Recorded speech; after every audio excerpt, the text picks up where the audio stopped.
नमस्कार, मैं रवीश कुमार। जब कांग्रेस के सांसद के वेणुगोपाल ने एक सवाल किया कि कोरोना की दूसरी लहर में ऑक्सीजन की कमी से कितने लोग मरे हैं, तो केंद्र सरकार ने जवाब दिया कि राज्यों ने बताया है कि एक भी नहीं मरे हैं।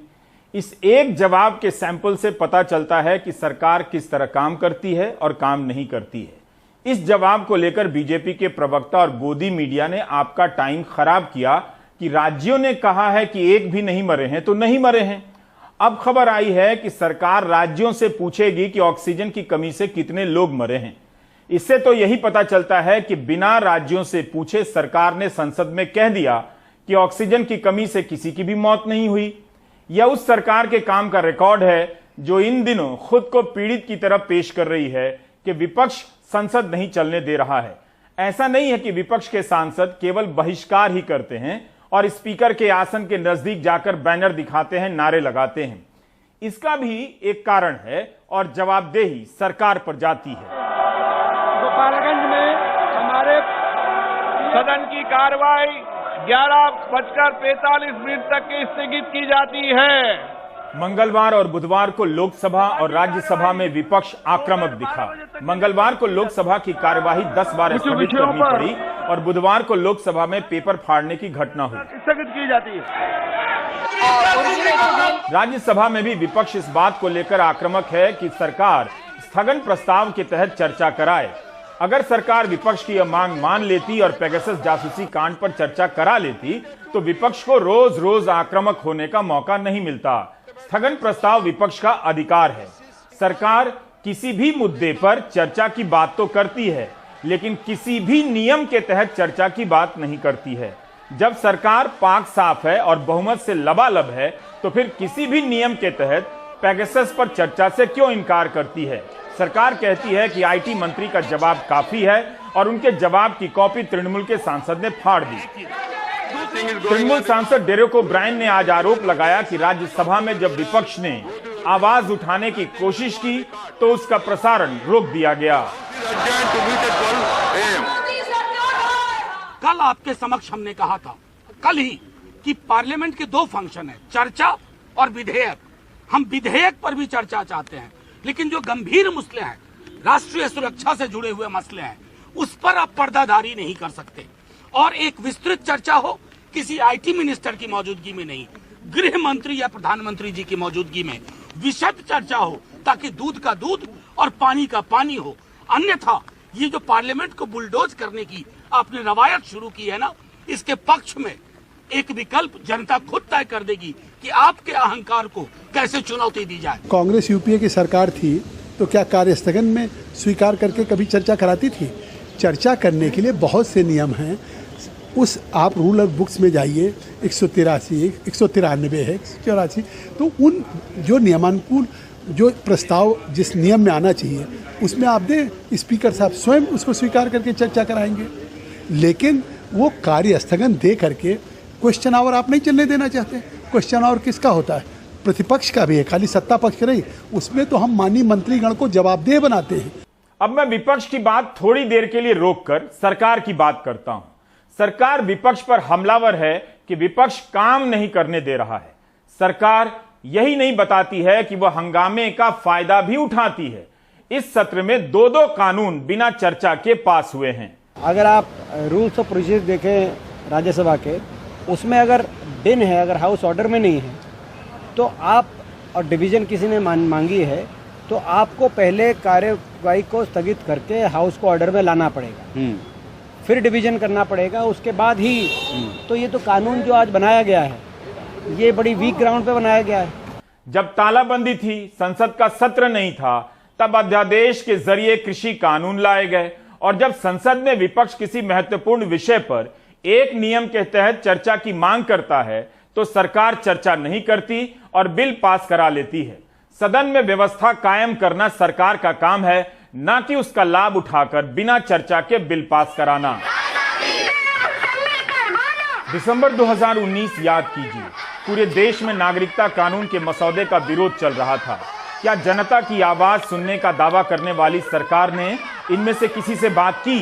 बल्कि बीजेपी की रैलियों में इन प्रदर्शनकारियों को गद्दार कहा गया और गोली मारने के नारे लगाए गए। प्रदर्शनकारियों पर पुलिस ने तो कई जगहों पर गुंडों ने गोलियां चलाई। पटना के फुलवारी शरीफ में शांतिपूर्ण तरीके से प्रदर्शन कर रहे लोगों पर सामने से हमला किया गया। 3 लोग अभी भी जेल में हैं, लेकिन उन पर यूएपीए नहीं लगा है। नागरिकता कानून के बहाने दिल्ली में दंगा करा दिया गया। ना तो गृहमंत्री पर जिम्मेदारी आई, ना गोली मारने के नारे लगाने वालों पर केस हुआ। उल्टा कानून का विरोध करने वाली लड़कियों पर यूएपीए लगा दिया गया। आज इस कानून को लागू हुए 1.5 साल से अधिक समय हो चुका है, लेकिन विपक्ष पर काम न करने देने का आरोप लगाने वाली सरकार इसके नियम तक नहीं बना सकी है। मंगलवार को गृह राज्य मंत्री नित्यानंद राय ने 9 जनवरी 2022 तक का और विस्तार मांगा है। क्या सरकार के मंत्री अब आक्रामक भाषण देते हैं कि कानून बनाने के बाद नियम ही नहीं बना पा रहे हैं? संसदीय परंपरा के अनुसार कानून पास होने के 6 महीने के भीतर नियम बन जाने चाहिए, लेकिन सरकार 5 बार डेडलाइन बढ़ाने की मांग कर चुकी है। क्या विपक्ष नियम बनाने से रोक रहा है? नागरिकता कानून के संदर्भ में या उस कानून के मामले में सरकार का रिकॉर्ड है जिसके नाम पर हिंदी प्रदेश के युवाओं को और रिटायर्ड लोगों को गोदी मीडिया ने सांप्रदायिक बनाया, उन्हें बर्बाद कर दिया। अब आते हैं विपक्ष की बात पर। गोदी मीडिया ने विपक्ष को कवर करना बंद कर दिया है।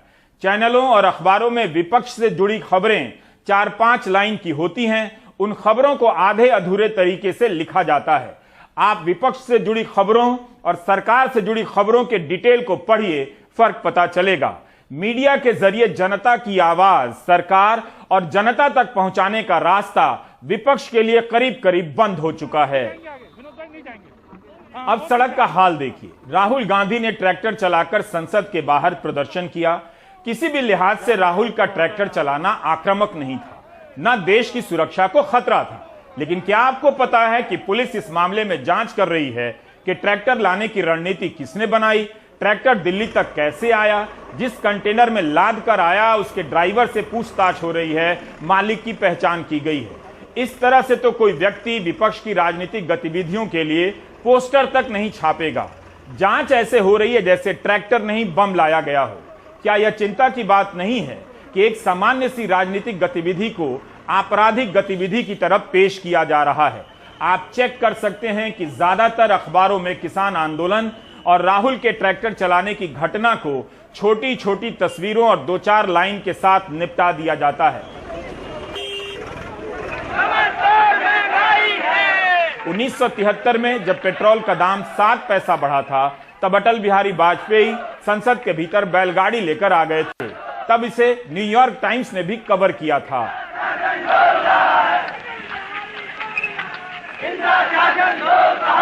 कैसी सरकार, लाचार सरकार है। पैगासस जो सॉफ्टवेयर इजराइल का है, उसे ये सबको स्नूपिंग करती है। उसके बाद भी राहुल जी ट्रैक्टर लेके आ रहे हैं, उसके बाद अब पर्चा कर रहे हैं। तो ऐसी जो पर्चे होते हैं, जो FIR होती है ना, ये हमारे लिए वार्ड होता है। ये तो बात पता चल गई ना, किसान का इशू उठाया है राहुल गांधी जी ने, किसान के लिए राहुल गांधी जी ट्रैक्टर पे आए हैं। तो ये बातें हम पे कोई असर नहीं करती। ये जो पार्टी है ना, इसका बहुत पुराना इतिहास है। इन्होंने बहुत जाने कुर्बान की हैं। ये तो पर्चे क्या चीज़ है हमारे लिए। FIR 10 कर दें, 50 कर दें, कोई चिंता की बात ही नहीं। लेकिन देश के लिए कांग्रेस पार्टी, कांग्रेस का एक लीडर खड़ा है। इनको देश को जवाब देना होगा। किसान के मुद्दे पे, महंगाई के मुद्दे पे, कोरोना के मुद्दे पे, पैगासस के मुद्दे पे देश को जवाब देना होगा इनको। विपक्ष के लिए मीडिया का दरवाजा बंद है। सड़क पर प्रदर्शन करने का मतलब है पुलिस की जांच से गुजरना। भारत में विपक्ष होना कभी इतना मुश्किल नहीं था और ना विपक्ष को बदनाम किया गया था। अगर आप इन बातों को नोट नहीं कर रहे हैं तो आपको नोट करने वाला एक दिन कोई नहीं बचेगा। SHO सर, मैंने कल मैसेज किया था। आई थिंक उसी मैसेज को देखकर आप आए हैं कि आज जंतर मंतर पर जो महिला किसान संसद बैठ रहा है, और मेरी इच्छा थी कि मैं उसमें जाऊं, पर आपका क्या कहना है कि मुझे नहीं जाना चाहिए?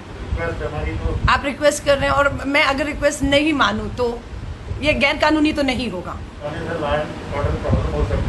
नहीं, मेरे जाने से लॉ एंड ऑर्डर कैसे खराब होगा? मैं तो कानून की सबसे ज्यादा मानने वाली हूँ। कभी 27 साल की राजनीति में कानून नहीं तोड़ा और आज भी कभी कोशिश नहीं है। यह वीडियो उसी 26 जुलाई का है जिस दिन राहुल गांधी ने ट्रैक्टर चलाकर प्रदर्शन किया था। यह कांग्रेस नेता अलका लांबा का घर है और घर के भीतर पुलिस बैठी है। गोदी मीडिया की बहसों में भाग लेने वाली अलका लांबा के घर गोदी मीडिया भी नहीं है, इसलिए वे अपने घर की खुद ही रिपोर्टिंग कर रही हैं।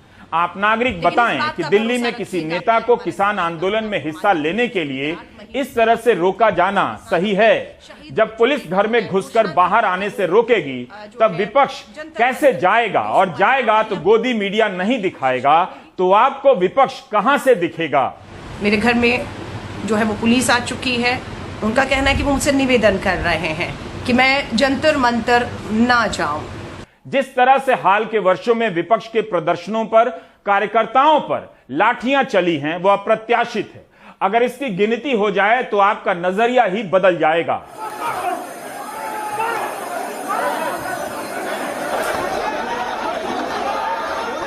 यह वीडियो इसी साल मार्च का है और बिहार विधानसभा का है। पुलिस के अधिकारी विधायकों के साथ सदन के भीतर और परिसर में इस तरह बर्ताव कर रहे हैं। उस समय कुछ विधायकों के हाथ पांव में गंभीर चोटें आई थीं और स्ट्रेचर पर लादकर अस्पताल ले जाया गया था। विधायकों ने आरोप लगाया था कि पुलिस ने बुरी तरह मारा है। विपक्ष इस घटना को नहीं भूला है। यह तस्वीर आज की है। बिहार विधानसभा में विपक्ष के विधायक हेलमेट पहनकर आए ताकि याद दिला सकें कि उनके साथ क्या हुआ था। जिंदाबाद जिंदाबाद जिंदाबाद।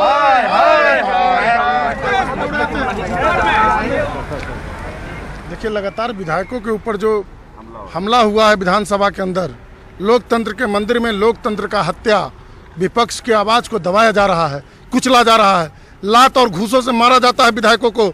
इसी लोकतंत्र के मंदिर में पोटिको में कई विधायकों को लहूलुहान कर दिया गया था, सिर फोड़ दिया गया था। बिहार में बहार है और सिर फोड़वा सरकार है। विधायक सदन के अंदर सुरक्षित नहीं है। ये 23 मार्च की घटना ने पूरी दुनिया को बता दिया है कि बिहार विधानसभा में अपने लाखों लोगों के चुने हुए जनप्रतिनिधि भी सुरक्षित नहीं है। उनके साथ पुलिसिया गुंडागर्दी, प्राइवेट बाउंसर बुला करके उनको पिटवाया जाता है अपनी बात मनवाने के लिए, गलत कानून को पास कराने के लिए। तो आज उसके बावजूद जो कार्रवाई सरकार ने की है वो खोदी पहाड़ निकली चूहिया वाली कार्रवाई है और सरकार हम लोग की सुरक्षा की गारंटी करने में विफल है। इसलिए हम लोग हेलमेट पहन करके आए हैं कि किसी भी परिस्थिति में हेलमेट है जरूरी, नहीं तो होगा हेड इंजरी। जो नारा है उसको हम लोग सदन के अंदर चरितार्थ करना चाहते हैं। हम लोग हेलमेट जब तक मांगे नहीं पूरी होगी, डर है हम लोगों को कि किसी समय ये लोग सिर फोड़ सकते हैं। सिर फोड़वा सरकार है और हम लोग का है जी किसी मांग है जी किसी दोषी जो जितने भी पदाधिकारी उन पर कार्रवाई किया जाए, लेकिन सभी को बचाया जा रहा है। सिर्फ 2 को सिपाही को जो नीचे स्तर का उसको बलि का बकरा बनाया गया है, बाकी सभी लोग को आजाद कर दिया गया, छुट्टा दिया, छोड़ दिया गया। हम सरकार से न्याय की गुहार कर रहे थे। 23 मार्च को जिस तरह से लोकतंत्र शर्मसार हुआ, जिस तरह से महिला विधायकों का चीरहरण हुआ, जिस तरह से बर्बरता की गई, घसीटा गया, तो निश्चित रूप से एक जनप्रतिनिधि विधायकों की बिहार में ये स्थिति है तो आम व्यक्ति की क्या स्थिति होगी, आम महिलाओं की क्या स्थिति होगी। हम न्याय की गुहार कर रहे हैं और सरकार से सख्त, सरकार मनमाना रवैया अपना रही है, सरकार सख्त कार्रवाई नहीं कर रही है। उसके विरोध प्रदर्शन के लिए हम यहाँ बैठे हुए, हम प्रोटेक्शन के लिए बैठे हुए हैं, कहीं हमारे साथ दोबारा ऐसा हमला ना हो जाए, इसलिए हम अपनी सुरक्षा के लिए बैठे हुए हैं। अब तो कोई भी डर नहीं है, कुछ भी हो सकता है विधायकों के साथ। रफाल के घोटाले पर फ्रांस में जांच हो रही है, भारत में नहीं होगी। पेगासस पर फ्रांस में जांच हो रही है, भारत में नहीं होगी। मामला इतना गंभीर है तभी तो फ्रांस के राष्ट्रपति ने इजरायल के प्रधानमंत्री से बात की और आज इजरायल के रक्षा मंत्री फ्रांस गए हैं ताकि अभी तक जो भी जानकारी मिली है उसे फ्रांस के साथ साझा कर सकें। 4 देश इसकी जांच कर रहे हैं। केवल भारत को लगता है कि गंभीर नहीं है यह विषय। सेना और नौकरशाहों, पत्रकारों के फोन नंबर जासूसी की सूची में होने के बाद भी सरकार जांच की बात नहीं कर रही है। आज 14 विपक्षी दलों की संयुक्त बैठक हुई और रणनीति बनाई गई कि पेगासस जासूसी कांड को लेकर क्या किया जाएगा। आप किसी भी अखबार और न्यूज चैनल में इस मामले के कवरेज देख लें। अतीत में ऐसे पर्दाफाश पर सरकारें गिर जाया करती थीं, लेकिन आज गोदी मीडिया जासूसी कांड की खबरों को हिंदी प्रदेश के करोड़ों पाठकों तक नहीं पहुंचने दे रहा है। लेकिन यह खबर जरूर विस्तार से छपती है कि विपक्ष ने हंगामा किया और सदन का काम नहीं चलने दिया। यहाँ पे आज हिंदुस्तान का पूरा ऑपोजिशन आज यहाँ खड़ा हुआ है। हर पार्टी के नेता हैं और हमें यहाँ आज क्यों आना पड़ा? क्योंकि जो हमारी आवाज है उसे पार्लियामेंट हाउस में दबाया जा रहा है। हमारा सिर्फ एक सवाल है, क्या हिंदुस्तान की सरकार ने पेगासस को खरीदा, हां या ना? क्या हिंदुस्तान की सरकार ने अपने लोगों पर पेगासस हथियार का इस्तेमाल किया, हां या ना? हम सिर्फ ये जानना चाहते हैं। हमें क्लियरली बताया गया है, सरकार ने बताया है कि पेगासस पे कोई भी बातचीत नहीं होगी हाउस में। मैं हिंदुस्तान के युवाओं से, जनता से पूछना चाहता हूं, आपके फोन के अंदर नरेंद्र मोदी जी ने एक हथियार डाला है, मेरे खिलाफ वो हथियार का प्रयोग किया गया, सुप्रीम कोर्ट के खिलाफ उस हथियार का प्रयोग किया गया, बाकी नेताओं के खिलाफ वो हथियार प्रयोग किया गया, प्रेस के लोगों के खिलाफ ये हथियार का प्रयोग किया गया, एक्टिविस्ट के खिलाफ इस हथियार का प्रयोग हुआ। तो सदन में बात क्यों नहीं होनी चाहिए? क्या कारण है कि सदन में बात नहीं हो रही है? यह सवाल है। हमारे बारे में कहा जाता है कि हम पार्लियामेंट हाउस को डिस्टर्ब कर रहे हैं। हम पार्लियामेंट हाउस को डिस्टर्ब नहीं कर रहे हैं। हम सिर्फ हमारी जो जिम्मेदारी है उसे पूरा करना चाहते हैं। और मैं सिर्फ एक कांग्रेस पार्टी का नेता नहीं बोल रहा हूं, हर एक पार्टी का नेता आपको यह बताएगा कि हम सिर्फ अपनी जिम्मेदारी पूरा करना चाह रहे हैं। तो पेगासस का रिप्लाई क्यों नहीं दे रहा है गवर्नमेंट? पेगासस का रिप्लाई तो देना चाहिए। ये तो जनता नहीं जानना चाहता है। जनता को जानने के लिए सबसे ज्यादा लोकसभा होता है, जो पब्लिक कौन सा हमारा पार्लियामेंट है, राज्यसभा है। अगर लोकसभा राज्यसभा में पॉलिसी डिसीजन नहीं अनाउंस होता, अगर डिस्कशन नहीं होता, तो कहाँ पे चर्चा होगा? ये चर्चा चाय की दुकान में नहीं होता है, ये चर्चा पार्लियामेंट में होता है। बहिष्कार और विरोध विपक्ष के ही नहीं, सरकार के भी रचनात्मक और संवैधानिक अधिकार है। ऐसा नहीं है कि बीजेपी की सरकार है तो बीजेपी बहिष्कार नहीं करती है। क्या जहां बीजेपी विपक्ष में है वहां उसने बहिष्कार करना बंद कर दिया है? इस आईटी कमेटी के चेयरमैन शशि थरूर जी के खिलाफ एक प्रिविलेज मोशन के लिए खड़ा हुआ हूं। मंगलवार को बीजेपी के सांसदों ने आईटी मामलों की संसदीय समिति की बैठक का बहिष्कार किया। इस बैठक में सिनेमेटोग्राफी बिल पर चर्चा होनी थी। सांसदों ने आरोप लगाया कि बैठक का एजेंडा पहले नहीं दिया गया और संसद के चलने के दौरान बैठक के नियम नहीं है। बीजेपी के सांसद निशिकांत दुबे ने शशि थरूर को अध्यक्ष पद से हटाने की मांग की। आज अभी हमको पता चला है कि ये जो सरकार है ये ना पार्लियामेंट में डिस्कस करना चाहते हैं और आईटी कमेटी में आज हमने होम मिनिस्ट्री को बुलाया पेगासस में जांच करने के लिए। और अभी निशिकांत दुबे जो है, जो हमारे बीजेपी के सांसद है, उन्होंने प्रिविलेज मोशन फाइल किया शशि थरूर के अगेंस्ट में, सिर्फ एक ही कारण से कि ये मीटिंग आज बंद हो। हम ये बोलना चाहते हैं कि हमने minister of IT Ashwini Vaishnaw के अगेंस्ट में privilege notice last week file किया था और जब सदन ने वो नोटिस नहीं लिया तो शशि थरूर के अगेंस्ट में नोटिस इन लोग नहीं ले सकते। ये सिर्फ एक प्लॉय है हमारे मीटिंग बंद करने के लिए। बीजेपी के सांसद इतना बता दें कि जब राज्यसभा में धारा 370 हटाने का बिल पेश हुआ तो उसकी प्रतियां सांसदों को पहले से दी गई थीं। राज्यसभा के सभापति ने इसकी अनुमति क्यों दी? क्यों नहीं सांसदों को पहले से कॉपी दी गई? क्या सरकार को विपक्ष में विश्वास कम था? My point of order is on Rule 69. Sir, Rule 69 allows the chairman to use his discretionary power to introduce a bill on the same day without circulating it, without members reading it. It allows you the power, sir. It allows you the power. I have no quibble on that. Sir, my simple point is, sir, but the rest of the 69, 1, 2, 3, 4 and the first 4 lines, sir, on that I appeal to you, sir, to please, when these bills are circulated, please allow us the time to read these bills, to understand these bills. विपक्ष सरकार को नहीं रोक रहा है, बल्कि सरकार विपक्ष को रोक रही है। सदन में सरकार रोती है कि विपक्ष काम नहीं करने देता है, लेकिन विपक्ष जब सदन के बाहर अपना काम करने जाता है तो सरकार विपक्ष को काम नहीं करने देती है। अपने ही देश के ये सांसद थे।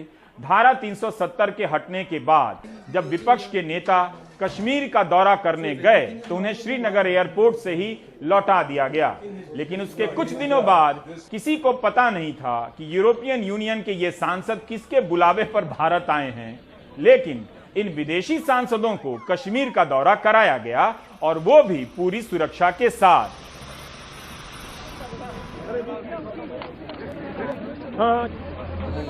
यही नहीं, आज भी कांग्रेस के प्रतिनिधि मंडल को असम मिजोरम सीमा पर नहीं जाने दिया गया, जहां 5 पुलिस जवानों की गोली चलने से मौत हुई है और अभी तक प्रधानमंत्री से लेकर गृह मंत्री तक ने किसी ने भी जवानों को सार्वजनिक रूप से श्रद्धांजलि नहीं दी है। जबकि बादल फटने से लेकर सड़क दुर्घटना में मारे गए लोगों पर दुख प्रकट करने के कई ट्वीट किए गए हैं। We wanted to visit the place of occurrence, or if it is not possible to go up to there, we wanted to go at least to the Lailapur police outpost where our forces are there. But admin here is telling that it is a security risk, so we should not go there. क्योंकि लोग डरे हुए हैं, लोग कहना चाह रहे हैं ना उनके साथ क्या हुआ। ये असेंबली में कौन उठाएगा? सरकार अपनी तरफ अपना पक्ष विधानसभा में रखेंगी, हमें अपना पक्ष नहीं रखना है विधानसभा में। तो अगर आप हमें लोगों से मिलने नहीं देंगे, हम अपना पक्ष रखेंगे कैसे? ऐसा नहीं है कि विपक्ष के सांसद सरकार से सवाल नहीं करते हैं, लेकिन कई मामलों में सरकार के जवाब से लगता है कि वह सवालों की परवाह नहीं करती, ना ही काम करती है। क्या आपको पता है कि जून 2019 से लेकर 2021 तक विपक्ष के करीब 93 सांसदों ने बेरोजगारी को लेकर कई तरह से सवाल किए हैं, लेकिन सरकार का जवाब हमेशा 1-2 साल पुराने सर्वे के आधार पर होता है और कई बार तो एक जैसा ही होता है। बहुत काम करने वाली सरकार के जवाब से पता चलता है कि बेरोजगारी को लेकर सर्वे का काम नेशनल सैंपल सर्वे ऑफिस का है, जिसने आखिरी बार 2011-12 में सर्वे किया था। 2017-18 से सरकार periodic labour force survey PLFS के आधार पर डेटा देती है, उसका भी हाल देखिए। जून 2019 से मार्च 2020 के बीच बेरोजगारी की दर को लेकर पूछे गए सवाल का जवाब 2017-18 के annual periodic labour force survey के सैंपल सर्वे के आधार पर दिया गया है, जो कि 1 से 2 साल पुराना डेटा है। सितंबर 2020 में बेरोजगारी की दर को लेकर पूछे गए सवाल के जवाब में 2018-19 का डेटा दिया जाता है, यहां भी 1 साल पुराना डेटा है। मार्च 2021 में पूछा जाता है कि मार्च 2020 से मार्च 2021 के बीच कोरोना महामारी के दौरान कितने लोग बेरोजगार हुए, तो जवाब में सरकार 2018-19 के सैंपल सर्वे का डेटा देती है। अब तक यह डेटा 2 साल पुराना हो चुका था। जुलाई 2021 में जब बेरोजगारी को लेकर सवाल पूछा जाता है, तब सरकार 2019-20 के सैंपल सर्वे का डेटा देती है, जिसमें सरकार कहती है कि 2017 से 20 के बीच बेरोजगारी घटी है। बहुत काम करने वाली सरकार के पास बेरोजगारी को लेकर ताजा आंकड़े कभी नहीं होते। क्या इस काम को करने से विपक्ष रोक रहा है? विपक्ष इस बारे में सवाल पूछता है तो जवाब पुराने आंकड़ों के आधार पर क्यों दिए जाते हैं? एक और उदाहरण देता हूं, जिससे पता चलेगा कि सरकार कितना काम कर रही है। अप्रैल 2016 में प्रधानमंत्री नरेंद्र मोदी ने ऐलान किया कि 2022 तक किसानों की आय 2 गुनी हो जाएगी। 2016 से 2021 आ चुका है, लेकिन सरकार के पास किसी भी साल के आंकड़े नहीं है कि इस समय किसानों की आय कहां तक पहुंची है। 15 सितंबर 2020 को दुष्यंत सिंह ने सवाल किया कि राज्यवार बताइए कि किसानों की वार्षिक आय क्या है, उनकी वृद्धि दर कितनी है। जवाब में सरकार कहती है कि अभी तक ताजा अनुमान नहीं है कि किसानों की वार्षिक आय कितनी हुई है। सरकार 2015-16 के सर्वे के आधार पर जवाब देती है। 10 महीने बाद भी सरकार 2015-16 के सर्वे के आधार पर सदन में जवाब देती है। 20 जुलाई 2021 को लोकसभा में विपक्ष के 3 सांसद सवाल करते हैं कि किसानों की आय दुगनी होनी है, उसमें कितनी प्रगति हुई है। तो पिछले साल और इस साल के जवाब में अंतर नहीं है, बल्कि दोनों ही जवाब के सारे शब्द एक समान है। यह सरकार का काम है। Do you get my point?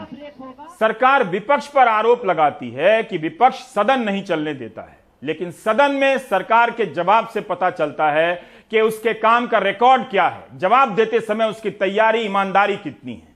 अब आपको एक और बात बताता हूं। 5 साल पहले 80 देशों के 350 पत्रकारों ने मिलकर पनामा पेपर्स का भांडा फोड़ दिया।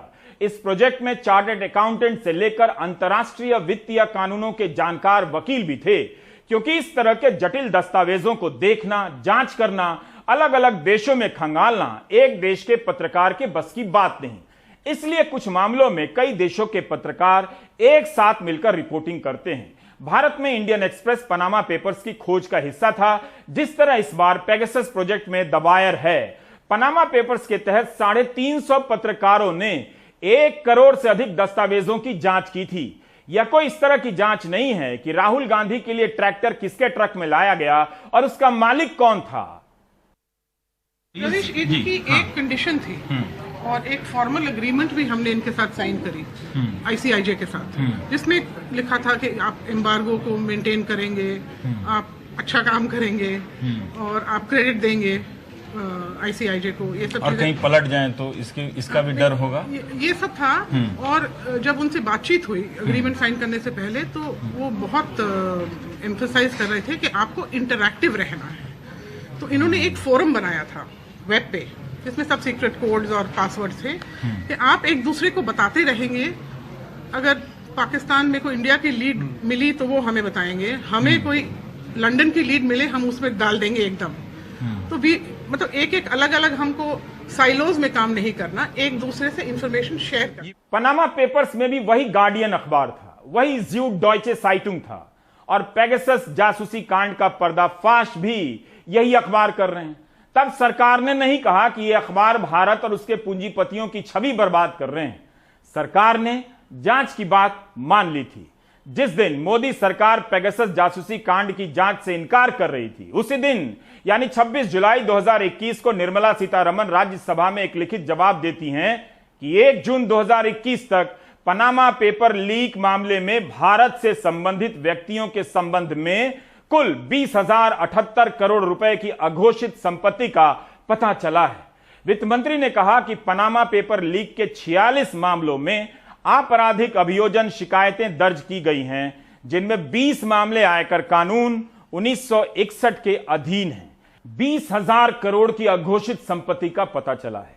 आप बताइए, दुनिया भर के पत्रकारों ने मिलकर पनामा पेपर्स प्रोजेक्ट के तहत जो पर्दाफाश किया, उससे भारत का नुकसान हुआ या फायदा हुआ?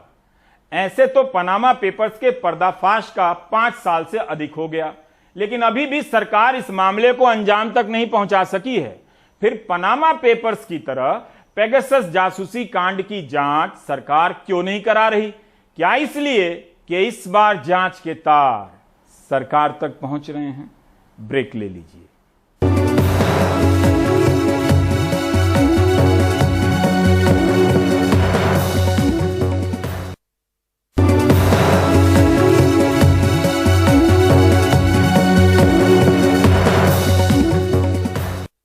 बहुत काम करने वाली सरकार ने एक और काम किया है। जो अफसर 4 दिन बाद रिटायर होने वाले थे, उन्हें दिल्ली पुलिस का आयुक्त बना दिया है।